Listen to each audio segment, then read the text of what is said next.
કે મારા સગપણને લઈને છેલ્લા ઘણા સમયથી મીડિયામાં અનેક તર્ક વિતર્ક અનેક ચર્ચાઓ ચાલી રહી છે, જેને લઈને હું અત્યાર સુધી મૌન હતી, કારણ કે વાત મારા સુધી સીમિત હતી. પણ વાત જ્યારે હવે મારા પરિવાર પર છે, મારા પિતા પર છે, ત્યારે એક દીકરી તરીકે હવે મારાથી સહન નથી થતું અને મને લાગ્યું કે હવે આજે મારે બોલવું પડશે.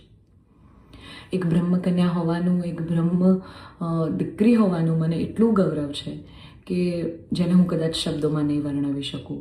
અને હું અહીંયા સુધી પહોંચી છું એના માટે શિક્ષિત અને સમજણી જે બ્રહ્મ શક્તિઓ છે, બ્રહ્મ સમાજના લોકો છે, એમનો ખૂબ ખૂબ ફાળો રહ્યો છે મારી આ જર્નીમાં. અને હું તો નસીબદાર છું કે મને 18 વર્ણના લોકોનો પ્રેમ અને સપોર્ટ મળ્યો છે અહીંયા સુધી પહોંચવામાં.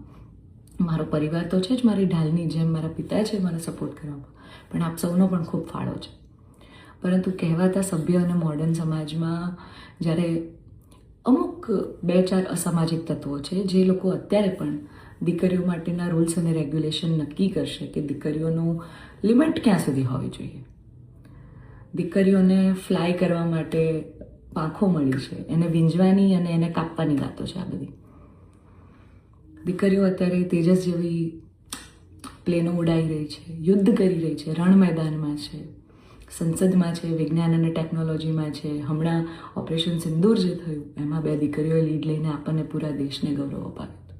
ત્યારે શું 2-4 આવા અસામાજિક તત્વો નક્કી કરશે કે એક દીકરીનો લાઈફ પાર્ટનર ચૂઝ કરવાનો શું એને હક નથી?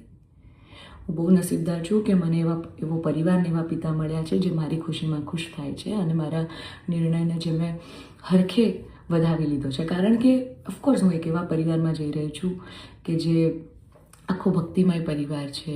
બહુ જ પરિવારના લોકો અને મારો પાર્ટનર મને એટલો પ્રેમ કરે છે કે જેમને હું જે છું, જેવી છું, જે પણ છું, મને ખૂબ આદરથી સત્કારથી એ લોકોએ સ્વીકારી છે.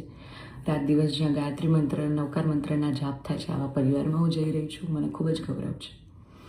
એટલે હું તમામ બ્રહ્મ શક્તિઓ, સમજણી અને શિક્ષિત જે લોકો છે, બાકીના લોકોના મગજમાં નહીં ઉતરે કદાચ આ વાત, પણ જે લોકો શિક્ષિત છે, સમજુ છે, એ લોકોને હું નમ્ર વિનંતી કરું છું કે આવા 2-4 જે અસામાજિક તત્વો છે ને, કે જે દીકરીઓની પાંખોને કાપવાની વાતો કરી રહ્યા છે, પ્લીઝ એને સમાજમાંથી દૂર કરો, નકર આપણો સમાજ ક્યાંયનો નહીં રહે.